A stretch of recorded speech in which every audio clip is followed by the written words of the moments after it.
For more on geothermal and clean energy, I'm joined now by Barbara Finamore. She's a senior attorney and Asia director at the Natural Resources Defense Council. Want to thank you for joining us, Barbara.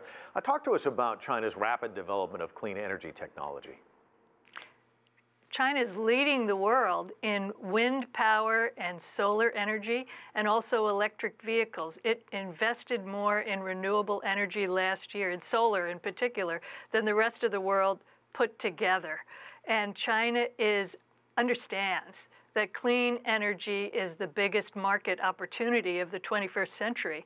But it's not just about China. China's efforts to increase economies of scale in its manufacturing of renewable energy and in developing new batteries that are going to bring the price down for electric vehicles, these are bringing the cost of renewable energy down for the entire world. And solar and wind power is it's becoming cheaper in certain markets right now to build new solar and wind plants than just to fuel existing coal plants.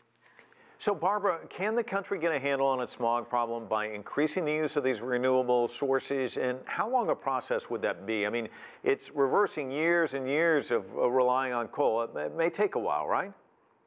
It's not easy to shift the world's second largest economy away from its heavy reliance on coal. China has developed a series of policies, targets, market mechanisms, and incentive policies in order to do so. China understands that coal is the biggest contributor, not just to its pollution, but to its greenhouse gas emissions. And China's new government restructuring earlier this year has enabled it to attack the problems of air pollution and climate change simultaneously. But it's not easy. What's required going forward is not just investment in infrastructure, but also power sector reform that's going to ensure that a lot of these new renewable energy, solar and wind plants are actually connected to the grid, and developing new innovative ways to use solar and wind power as a flexible source on the grid. This requires power sector reform. China's working on this right now, but it's not as easy as just building new plants. Well, that's one of the things that I've heard over the years is base load is always an issue, that the wind doesn't blow all the time, it's not sunny all the time.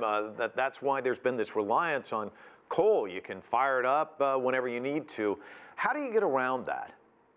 You know, that's less and less the case right now.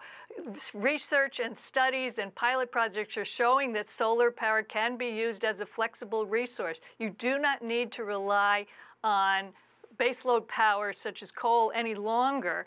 And also, China is leading the world in developing batteries whereby the power from electric solar plants and wind plants can actually be stored until it's needed.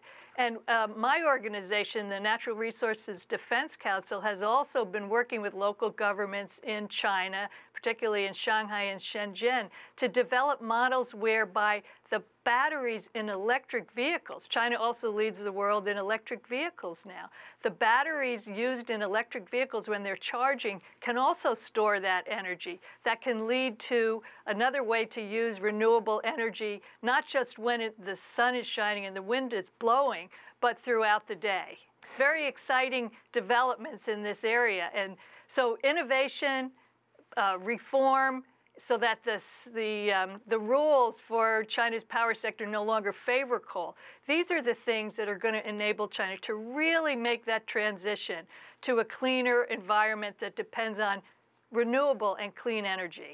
What are the lessons from China that perhaps the U.S. can learn?